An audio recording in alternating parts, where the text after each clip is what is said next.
T'es-tu déjà demandé pourquoi on a inventé les jeux vidéo, la télévision, les réseaux sociaux, notamment les réseaux sociaux où tu peux scroller à la vitesse de l'éclair, parce que si tu avais des vidéos de 30 minutes, crois-moi que tu regarderais même pas. Qui n'a jamais été addict à une série télévisée? Qui n'a jamais été addict à un jeu vidéo, même sur son portable? Et qui n'a jamais été addict à un contenu ou à une personne sur les réseaux, sur TikTok, comme toi tu peux être addict à moi par exemple? Je plaisante bien évidemment, Didi elle recommence avec à faire sa précieuse. Bref, c'est pas là où je veux en venir. Pendant que tu fais tout ça, ce n'est pas un jugement parce que moi-même je le fais, mais je me suis aperçue, il y a quelques mois en arrière, que parfois je le faisais jusqu'à des 35 heures par semaine. Voilà. Sauf que j'étais pas payée. Et pendant que tu fais ça, en fait, ta créativité, elle est complètement endormie. Tu peux pas du tout être connecté ni à ton cœur, ni à ton âme, ni à ton intuition, encore moins à l'univers. Donc tu ne reçois absolument rien.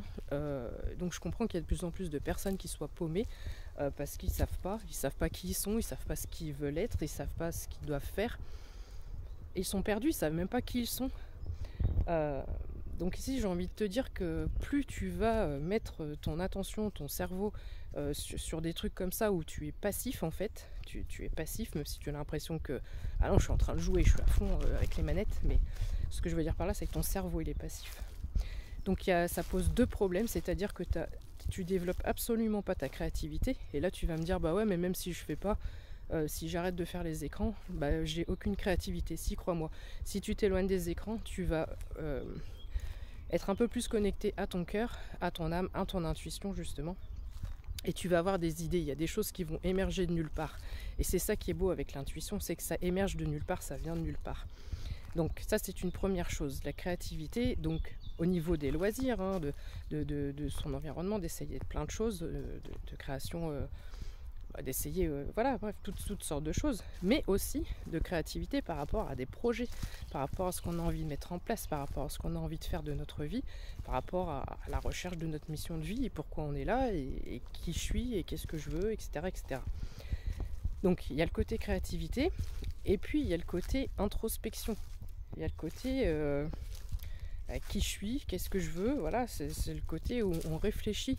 Il y a une étape de réflexion à faire sur soi-même et je comprends, aujourd'hui il y a de plus en plus de monde qui me disent je sais pas si tu vas comprendre Didi, mais c'est comme si je savais pas, je sais pas qui je suis, je sais pas, j'arrive pas à savoir qui je suis, j'arrive pas à savoir ce que je veux.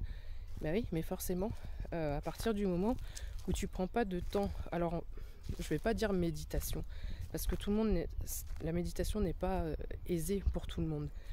Mais sans parler de méditation, juste te mettre dans un cocon, un moment de bulle où juste tu es dans le calme avec toi-même. Et juste tu fermes les yeux, tu te détends, tu respires tranquillement et tu laisses venir sans intention particulière. Voilà. Et je veux juste te partager ça parce que les écrans bouffent la vie de beaucoup de monde. Et malheureusement, on a tous un temple à l'intérieur de nous, 0333 quand je dis ça. On est tous bourrés de potentiel, on est tous multipotentiels. On a tous des compétences, des talents inouïs. Et je pense à la carte du trésor dans un de mes tarots. La carte du trésor, c'est d'avoir plein de choses à l'intérieur de soi, un potentiel immense, des grandes capacités et possibilités, et malheureusement de ne pas les exploiter.